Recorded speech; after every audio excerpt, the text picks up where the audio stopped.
नमस्कार. आपल्याला अनेकदा वाटतं की गणित म्हणजे फक्त वही, पुस्तक आणि आकडेमोड. पण खरं तर तसं नाहीये. गणित आपल्या आजूबाजूला आहे, आपल्या रोजच्या जगण्यात. चला आज आपण अशीच एक संकल्पना समजून घेऊया जी आपल्या सगळ्यांच्या खूप कामी येते. एक छोटासा प्रश्न. समजा एखाद्या जागेला कुंपण घालायचंय, तर मग किती तार लागेल हे नक्की कसं ठरवणार? हा प्रश्न तसा खूपच साधा आहे, नाही का? पण याचं उत्तर शोधणं महत्वाचं आहे. तर याच प्रश्नाचं उत्तर एका सोप्या गणितीय संकल्पनेमध्ये आहे आणि ती संकल्पना म्हणजे परिमिती. हे नाव आपण शाळेत ऐकलेलं असेल, हो ना? पण आज आपण त्याचा खरा अर्थ काय आहे आणि ती आपल्या रोजच्या आयुष्यात कशी उपयोगी पडते हे पाहणार आहोत. मग ही परिमिती म्हणजे नेमकं काय? अगदी सोप्या शब्दात सांगतो. कोणतीही बंद जागा घ्या आणि तिच्या कडेकडेने अगदी सीमेवरून एक चक्कर मारली तर जेवढं अंतर आपण चालून जाऊ तीच म्हणजे त्या जागेची परिमिती. सोपं आहे ना? म्हणजेच काय, तर त्या जागेच्या सीमेची एकूण लांबी. ठीक आहे, व्याख्या तर कळली, पण नुसत्या व्याख्येचं काय करायचं? ती प्रत्यक्षात कशी वापरायची हे महत्वाचं आहे. चला तर मग एक खरोखरं उदाहरण घेऊ, म्हणजे ही गोष्ट डोक्यात अगदी पक्की बसेल. तर गोष्ट आहे राहुलची.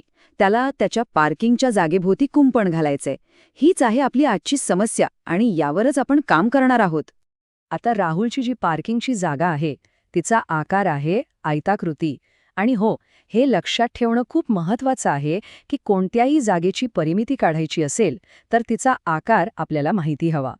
त्यांनी सगळी मोजमापं घेतली तर त्या जागेची लांबी भरली 10 मीटर आणि रुंदी आहे 6 मीटर. ओके, तर आता आपल्याकडे लांबी आणि रुंदी दोन्ही मापंसुद्धा आहेत. आता येतो खरा प्रश्न. राहुलला फक्त एक नाही तर तारेचं 2 फेऱ्यांचं कुंपण घालायचंय. इथेच थोडी गंमत आहे. मग विचार करा, त्याला एकूण किती मीटर तार आणावी लागेल? हे सोडवणं अगदी सोपं आहे. आपल्याला फक्त 2 गोष्टी करायच्या आहेत. स्टेप 1, एका फेरीसाठी किती तार लागेल हे काढायचं. म्हणजेच काय, तर त्या जागेची परिमिती शोधायची. आणि स्टेप 2, जे उत्तर येईल त्याला सरळ 2नी गुणायचं. चला तर मग सुरू करूया.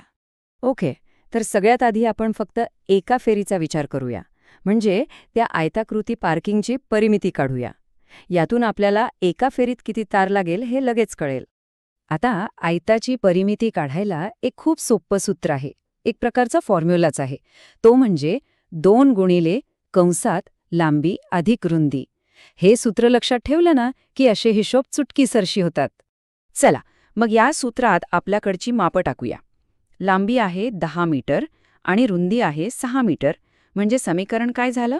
2 गुणिले कंसात 10 अधिक 6. गणिताच्या नियमाप्रमाणे आधी कंसातली क्रिया करायची. तर 10 अधिक 6 झाले 16. म्हणजे आता आपल्याला फक्त 2 गुणिले 16 करायचे आहे. आणि 2 गुणिले 16 म्हणजेच बरोबर 32. तर त्या पार्किंगची परिमिती मिळाली आहे 32 मीटर.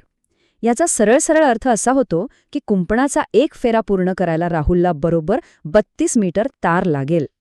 चला, आपलं अर्ध काम तर झाले. एका फेरीचं माप मिळालं.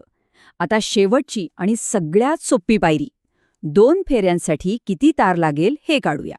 हे तर आता अगदीच सोपं आहे. एका फेरीसाठी लागतात 32 मीटर. तर 2 फेऱ्यांसाठी 32ला फक्त 2ने गुणायचं. आणि उत्तर येतं 64 मीटर. झालं. राहुलला 2 फेऱ्यांच्या कुंपणासाठी एकूण 64 मीटर तार आणावी लागेल.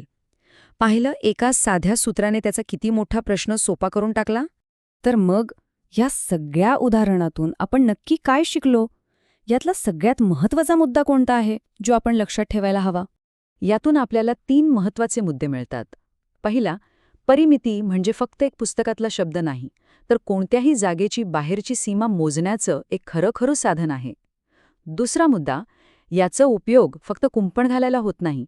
विचार करा, बागेला कडा लावायची असेल, फोटोला फ्रेम करायची असेल किंवा अगदी खोलीत वॉलपेपरची बॉर्डर लावायची असेल, सगळीकडे परिमितीच तर कामी येते.